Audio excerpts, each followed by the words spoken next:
Hürmetli vatandaş, bugünkü liksiyalarımızı başlayımız. Liksiyada sırağa görüyoruz Washington'da sözdeyimiz.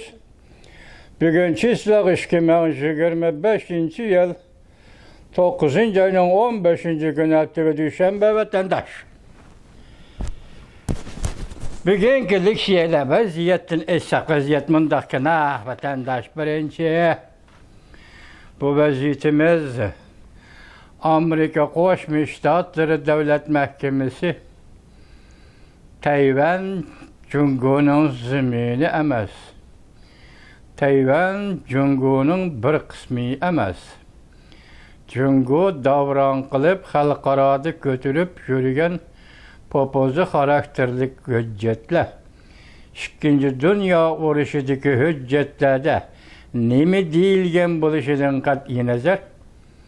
Bu inabetsiz, bu inkar kılışka beraberdir. Cumhur hiç kaçan Tayvan hiç kaçan Cumhur'a yaki Cumhurmingo degen aynı çağdaki hükümetki mütevə bulgan emas. Muşundaq ilan kıldı, bu ilan kılış, bu haber Fransiya Halkara Radyo Stasyasının Xitay Til programımız ilan kılındı vatandaş. Bugün sizlerge bu haberini yetkizimiz, endi bir yerde nemi deyimiz, başlandı deyimiz mi ya? Bugün başlandığı iş boludu. Şundakla, bugündün burun başlanğanlığı üçün bugünkü kadem küçlük taşlanğan mezmut kadem bulup hesaplandı. Yani siyaset sahasındaki mezmut kadem bulup hesaplandı. Vatandaşım, iş ana şundak buludu. Ende hazır, Cumhur, Asya, Tinç Okyan, bu etraftaki devletlerle bağlı kaldı. Tinç Okyan, Asya, Tinç Okyan vaziyetinin kıyapsı da alem şemal özgürlüğü şartları çıkıdı vatandaş. Mesela alaylı, Cumhur Kompartiyası 70 yıl bakırdı. Tayvan'ı azat kılımız, Tayvan Cumhur'un zamanı. Bugün şu vakıra teşviqatga xas alda Cumhur Kompartiyası mağlup oldu. Tayvan'a münasebetlik Amerika mında kıldı. Amerika cahangirligi toskınlık kıldı. Amerika cahangirligi Cumhur'un birlik kelişige karşı durdu. Tarihten beri 70 yıldan beri sözlep gelgen sözlerinin hemmisi üsek sözdü. Fitne pasat sepsete bulup çıktı. Tayvan meselesi boyunca Amerika bilen elip verilgan sözleşler. Hatta diplomatik münasebet ornatoş devirde oturup koyulgan fikirler. Tayvan'a ait, Tayvan'a münasebetlik fikirler. Ve şundaklı Cumhurlukla özü götürüp yürüyen Şanghay 3 akbarat, 3 parça akbaratı ve vakiza digerler. Cumhur'un nazırdaki bu narsaның hemmisi bir çıt boldu, tarmar boldu. Lekin Amerikalıkların meydanı hiç kandak özgürlüş bolğunu yok. Bir yerde alaylı bir Cumhur diye vakti bu Cumhur'u Cumhur Kompartiyası rəhbərligideki Cumhur'u qartılamdı. Yaki Kuomintang Xitay Partiyası rəhbərligideki Tayvan'a qartılamdı, yaki Cumhur'a qartılamdı. Şıkılıp dünyada faqat bir Cumhur var, iki Cumhur yok. Bu siyasette Amerika Koşmuş Ştatları izcil halda çiğ durup geldi. Bugün hem özgergini yok. Ama bugün noktada kaldı Cumhur Halk Cumhuriyeti'nin teşvikatı, tergibatı karatmalı kaldı. Bu meseleyi ortaya koydu. Yani 2. Dünya Uğraşı'dan keyin Tayvan'ın siyasi orni belgilenmeyen. Tayvan'ın siyasi orni belgilenmediği emas, biz hüccetlerin hemmisidir ki Tayvan'a alakadar kandaktır mesele. Mesela Cumhur Kompartiyası kötürüp çıkan her kandak sözünü inkar kılınız. Tıgayıştı o vatandaş, ciddileşip gitti o dünyanın patparak. Şu esnada hazır Amerika Koşmuş Ştatları 24 saat içinde Beijing hükümetiyle 2 katım telefonda sözleşipti o vatandaş. Belki muşu meseleyi münasebet çıkması gerek. Delhazır İspanya'da, Madrid'de Amerika Qo'shma Shtatlarının söhbeti ve savdo vekili, yani Maliye Ministri Peysent bilen Girin, savdo vekili Girin, Cumhur'un savdo vekili Xelipin bilen söhbet ötküzüp atıdı vatandaş. 4. qatımlıq söhbet. Söhbet daha ahırlaşmayı durup, bu söhbetin toluq bir netice, yaki ondaq, yaki mındaq qalıb oturğu çıkmayı durup, bugünkü gündə Amerika Qo'shma Shtatları Devlet Mahkemesi şu tariqada Tayvan to'g'risida ifoda bildirgini. Hani bu nima deymiz? Bir başlanış deymizmi yoki boshda aytgandek başlanış allaqachon boshlanib bo'lgan, bu endi tashlangan mazmut bir qadam deymizmi vatandaş? Nima desak deyli, endi sizlar bu xabarni bir anglab o'tinglar vatandaşlar. Bu xabarni bir anglab o'tinglar, yozma shaklda anglab o'tinglar bu xabarni. Mavzumunda hürmetli vatandaşım, Amerika Qo'shma Shtatlar Davlat Mahkemesi mundaq e'tirof qildi. Tayvan Jungo'ning bir qismi emas. Amerika Jungo diplomatik munosabat o'rnatgandan keyingi eng zo'r o'zgarish. Asma Iroq yer qattiq torbeti 9-oyning 15-kuni yutib. Mavzu yazma xabar. Amerika Qo'shma Shtatlar Jungo'ning 2. Dunyo urushi jetlarini qasddan burmilganligini tanqidlab, tuyuqsiz Tayvanning tavalluk o'rni bekitilmadi nazariyasini o'ttirg'a qo'ydi. Mutaxassislar Amerikaning bu to'g'rida siyosiy ifodalari, iboralari azaldan o'zgartirilmagan deyishdi. Mavzuli xabar 9-oyning 15-kuni Fransiya xalqaro radiosida e'lon qilindi. Xabar mundaq boshlandi. Vaqt 2. Dunyo urushining g'alabasining 80-yilligini xotirlashga to'g'ri kelganda, Jungo bu fursatdan foydalanib 2. Dunyo urushi hujjatlarida Yaponiyaning Tayvanni Jungo'ga qaytarib berishi talab qilingan dedi. Amerika Qo'shma Shtatlarining Tayvanda turishliq vakolatxonasi mundaq bildirdi.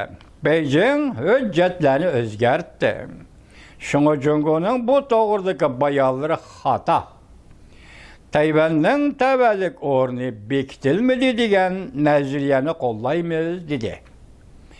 Bu fikr Tayvan siyosat sohasida ikki xil guruhning ikki xil inkosini qo'zg'adi. Bu yil 2. Dunyo urushi oxirlashganligining 80-yilligi. Jungo bu fursatdan foydalanib, navbatda 2. Dunyo urushi davridagi hujjatlarda Yaponiyaning Jungo'dan bo'lib olingan territoriyalarni jumladan Tayvanni Jungo'ga qaytarib berish talab qilingan dedi. Tayvan Markaziy agentligining xabariga asoslanganda, Amerika Qo'shma Shtatlarining Tayvanda turishliq vakolatxonasi 9-oyning 12-kuni mundaq ko'rsatdi. Jungo Qoira xitobnomasi, Potsdam xitobnomasi va San Fransisko shartnomasi qatorliq 2. Dunyo hujjatlarini burmilashga urinayotdi. Bu orqali Tayvanni majburlash harakatini qo'llayotdi. Beijingning bu to'g'ridagi bayonlari xato. Tayvanni xalqaro jamiyatdan yetim qoldirishga urinayotdi. Amerika Qo'shma Shtatlarining Tayvanda turishliq vakolatxonasi texnik ilgirlab mundaq ko'rsatdi. Bu hujjatlarda Tayvanning eng oxirgi tavalluk o'rni bekitilmagan. Shunga saxta qonuniy bayon Beijingning texnik harakatining bir qismidir. Amerikaning Tayvanni kuzatish nuqtasiga asoslanganda, bu qatim Amerika Qo'shma Shtatlari hukumati tunji qatim shundoq aniq va to'g'ri ifoda bildirdi.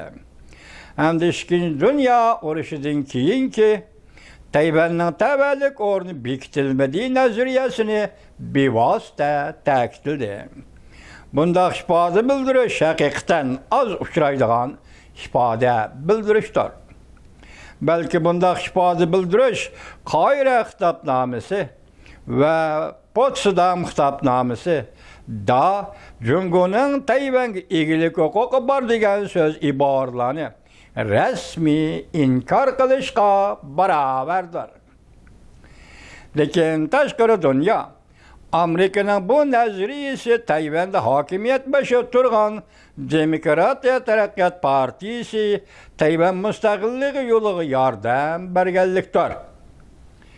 Deyishdi. Gomindanın sobiq qonun chiqarish komitetining a'zosi 15 kuni mundaq ko'rsatdi. Amerika Qo'shma Shtatlarining Tayvanda turishliq vakolatxonasining Tayvanning egilik huquqliq o'rni to'g'risida qilgan bayonlari to'g'ri emas. Bu bayon Tayvanga ziyon bo'lib qolmasdan Amerikaning urushdan keyin Tayvanning egilik huquq tavalluk o'rni to'g'risidagi bayonlarining tarixiy chilligiga uyg'un emas. O mundaq ta'kidladi. Amerika Qo'shma Shtatlari hukumati urushdan keyingi shartnomalarda Tayvan to'g'risida qo'llangan maydonga mos kelmaydi. Bu Tayvanlik gomindanchi davatgan gapchimi vatandosh? Amerikada advokat o'xshashli siyosat kuzatuvchi Fang Engo javob qaytarib mundaq dedi. Amerika Qo'shma Shtatlari 1949-yildan keyin Tayvanning siyosiy o'rni tavalligi mavzusida aloqador taraflarning fikri o'xshash bo'lib keldi. Faqat Amerika Davlat Majlisi bevosita so'zlashdan o'zini qochirib keldi xolos. Amaliyotda Amerika urushdan keyin Tayvan va Pinghu taqim orollari Junhua Mingoga tava bo'ladi deb eg'izdan chiqarib baqqalligini izlab topqilib olmaydi. Diqqat vatandosh. Amaliyotda Amerika Qo'shma Shtatlarining urushdan keyin Tayvan va Pinghu taqim orollari Junhua Mingoga tava bo'ladi deb eg'izdan chiqarib baqqalligini izlab topqilib olmaydi. Bo'libmi 1982-yildan keyin Aqsaray ve Amerika Qo'shma Shtatlari Davlat Mahkamasi imkoniyatning boricha Amerikaning partiya guruhlaridan olqigan bir jungo siyosatiga amal qilishni, bu siyosatning Tayvan munosabatlari qonuni, Amerika jungo 3 parcha axboroti va Tayvan to'g'risidagi 6 turli kapolatni prinsip qiladiganligini ta'kidlab keldi Amerika. Shunlashqa Amerikaning Tayvanda turishliq vakolatxonasining bayonotchisi aytgan so'zlar Ikkinchi Dünya urushining aloqador hujjatlari Tayvanning eng oxirgi siyosiy o'rni bekitildi deydigan hujjatlar bilan birdak. Tayvanning eng oxirgi siyosiy o'rni bekitilmedi, cuma vatandaş hata o'qilib qoldi. Bekitilmedi deydigan hujjatlar bilan birdak. Amerikaning o'tmishdagi Tayvan to'g'risidagi maydoni bilan ham birdak. Uningdan boshqa Wang'ga mundaq dedi. Prezident Donald Trump birinchi mezgilda vazifa o'taganda shu vaqtdagi davlat ishlar kotibi Mike Pompeo mundaq degan edi. Tayvan azaldan tortib Jungoning bir qismi emas. Demak, birinchi mezgilda prezident Donald Trump vazifa o'taganda shu vaqtdagi davlat ishlar kotibi sobiq davlat ishlar kotibi Mike Pompeo shundaq degan edi. Bu vaqt 2020-yili 11-oyning 12-kuni. Dal Uyg'uriston davlati qurilgan vaqt, ayni chog'i tarixda qurilgan davlatning kunida Mike Pompeo shu vaqtda shundaq degan edi. Tayvanning Cumhur Halk Cumhuriyeti'nin birliği, yoki Cumhur Halk Cumhuriyeti'nin bir kısmı ve yoki Cumhur Halk Cumhuriyeti'nin bir ülkesi deyilgen bu gaplarning hammasi xato. Tayvan herkes Cumhur'un zemini emas yoki bir kısmı emas degan edi vatandaş. Endi shu so'zlarni aytib, bugun keldik. Bu bir do'mboqning yerilişi yoki bir nog'rining yerilişi. Bu yerdan portlash xarakterli xabar. Jiddiy xabar. Navbatda Cumhurda bo'layotgan ichki siyosiy o'zgarishlarning, ichki siyosiy elishishlar va kurashlarning dal avjiga chiqayotgan bir paytida dal bunday xabarning yetib kelishi haqiqatan Cumhur Kompartiyasiga berilgan eng og'ir zarba bo'ladi vatandosh. Hozir Cumhur Kompartiyasining Tayvan to'g'risida yurgizgan 70 necha yillik siyosati barbod bo'ldi. Xi Jinpingning hadab ta'kidlab kelayotgan Tayvan Cumhurning bir qismi deydigan siyosati va shuningga munosabatli qildi bu siyosat bilan Amerika Qo'shma Shtatlari hukumati bilan diplomatik aloqa munosabatda bo'lishi Xi Jinpingning mag'lub bo'ldi. Partiyaning siyosati mag'lub bo'ldi. Endi hozir Cumhur Kompartiyasi duch kelgan bir masala faqat Tayvan masalasi bo'yicha ichki jihat ishlarni qo'yib turib, faqat Tayvan masalasi bo'yicha yoki Cumhur Kompartiyasi iste'foga chiqadigan yoki rais Xi Jinping iste'fo beradigan mushundaq do'qmishga kelib to'xtadi. Yoki iste'fo bermasa, iste'foga chiqishi so'ramasa Cumhur Kompartiyasi Xi Jinping o holda mushundaq so'zlar o'tirg'i chiqqan vaqtida Cumhur Kompartiyasi Tayvan bo'g'izida tavakkalchilik qilishi mumkin. Bu tavakkalchilik qilish imkoniyati mushu sabab bilan yetib keldi. Qilmaslik imkoniyati mushu sabab bilan yetib keldi. Qisqasi mushu qadamda atini qo'ying, tunugini qo'ying, mushu qadamda Cumhur Kompartiyasining cho'ng quruqliqi Cumhurga hukmronlik qilib 75 yil ta'kidlagan siyosati yoki 80 yil ta'kidlagan siyosati Tayvan Cumhurning bir qismi deydigan siyosati mag'lub bo'ldi. Bugun Amerika Qo'shma Shtatlari davlat mahkamasi va yoki shuning vakolatan Amerika Qo'shma Shtatlarining Tayvanda turishliq vakolatxonasi dediki Tayvan Cumhurning bir qismi emas. Tayvanning siyosiy o'rni bekitilmadi. Siyosiy tavalligi bekitilmadi. Bu yuqorida biz sanab o'tgan hujjatlarga tamoman uyg'un bo'libmi 50-yili imzolangan, 50-yilmi, 53-yil shu oralig'da imzolangan San Fransisko xitobnomasidan Yaponiya bilan Amerika o'rtasidagi xitobnoma ro'yiga tamoman uyg'un vatandoshlar. Endilikda biz aşağıda aytgandak, daryo bo'yiga kelib to'xtadi Cumhur Kompartiyasi yoki chidayolmasang daryoga o'zingni o'tib cho'kib olishing kerak. Yoki bu dunyodan g'oyib bo'lishing kerak. Yoki xalqaro jamiyat va Cumhur jamiyati oldida iste'fo berib Cumhur Kompartiya taxtdan tushdi. Chunki biz intayin zo'r mag'lubiyatga duch keldik. Yani vatanperverlik qilib vatan setishga duch keldik. Vatanperverlik iddiasidagi atalmış Cumhur Kompartiyasi bugun vatan setish to'g'risidagi o'lgini yaratdi. Vatanperverlik sho'rini tashviq qilayotgan Cumhur Kompartiyasi bugun hisobda o'zining siyosat prinsipi, o'zining siyosat mantiqasi bo'yicha vatan setishning o'lgisini yaratdi. Ulan 80 yıllık diplomatiya tarixidagi Tayvanga munosabatlik diplomatik munosabatları, diplomatik faoliyatları uzil kesel mag'lub bo'ldi vatandoshlar. Endi yaqindan bir sizlarga nima dedik? 2 qatim, 3 qatim, tunugun yana bir qatim dedik. Amerika Qo'shma Shtatlarining prezidenti Donald Trump va yoki aksiya bo'lganda xabarni aksidan tortib tashlash sizlarga so'zlasak Tayvanning prezidenti Laychindi yaqinda Amerika Qo'shma Shtatlarining prezidenti Donald Trump bilan yuz ko'rishdi. O çok yoruq suhbatlashdi deyilgan xabar. Bugun yani Shavlin moliyasida yetib keldiki 2 xabar. Buning biri Amerika Qo'shma Shtatlarining prezidenti Donald Trump Tayvanni ziyorat qildi. Tayvanni ziyorat qilib, Tayvanning prezidenti Lay Chingde bilan ko'rishdi. Bu Shavlon maliyasi bu qapalangdan bu xabarning rostga aylanishini umid qilamiz. Umid qilamiz vatandosh, rostga aylanishini umid qilamiz. Anday yani shu Shavlon maliyasining bugungi bir xabarda saqlayamadım, yutib qoldim. Bugungi bir xabar nima deyildi? Jungo Kompartiyasi nayti jiddiy holda ko'ring ha. Nimaga jiddiylashibdi o Jungo Kompartiyasi? Nima ish bo'pti dema uning kendi gap mondaq gapga vatandosh. Xitoyning puli renminbi 1 trillion renminbi pulni ajratib Rossiyaga Vladimir Putinga yordam bergan gap.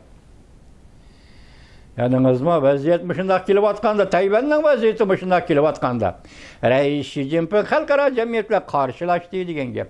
Tungilardan biz dedik, Hindiston va Jungoga tamojna bejo qo'yish 50%dan 100% chunki Hindiston Rossiyaning ham neftini sotib oldi. Jungo Rossiyaning ham neftini sotib oldi, pulga aylantirib berdi. Xalqaro jamiyat shunday hukm qilgan o'sha paytda neftni qo'yib turib, Jungoning bankasidan naqd pulni chiqarib 1 trillion yuan Rossiyaga yordam qildi desa, bu qanchalik pul o'ylab ko'ring. Xitoy renminbi, ana dollarga aylantirsangiz qanchalik pulda g'oyat pul vatandosh, g'oyat zo'r pul. Demak, Rossiyaga yordam qildi, amaliyotda oktyabr nima? Ukraina urushiga, Rossiyaning Ukraina urushi yordam qildi.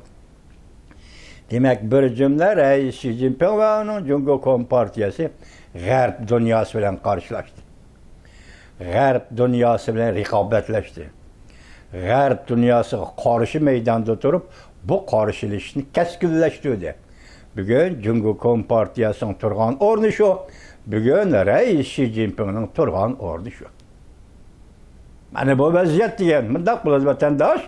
Uzundan beri vaziyat dedik, mana naq keldi vaziyat. Endi ata o'gin nima ish? Siz shunga diqqat qilsangiz vatandoshim.